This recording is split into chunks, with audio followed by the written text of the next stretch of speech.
সামনের বছর আমার পিসি বাড়ির বোন আমাকে মোল্ডেড ক্লে আনতে বলেছিল, আর আমিও ওর জন্য দুটো মোল্ডেড ক্লে নিয়েছিলাম, সাথে আমার নিজের জন্যও নিয়েছিলাম যে আমিও কোনো কিছু যদি বানাই। এবার ওই ক্লে নিয়ে এসে মাসের পর মাস তো আমার পড়েই আছে। অনেক দিন পরে হঠাৎ মনে হলো আমি ক্লে গুলোকে চেক করি, আর যখন আমি চেক করি ক্লেটা পুরো পাথর হয়ে গিয়েছিল।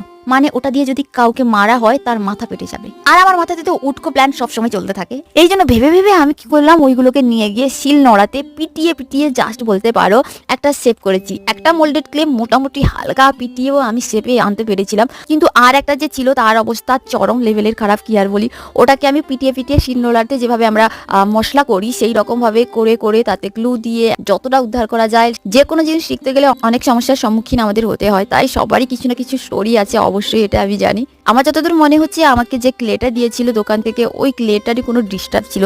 বাট নেক্সট আমি আবার ক্লে এক বক্স উঠিয়েছিলাম, আর সেই ক্লে গুলো দিয়েই এই জুয়েলারি মানে আমার মনে যা এসেছে সেই রকম ভাবে বানিয়েছি।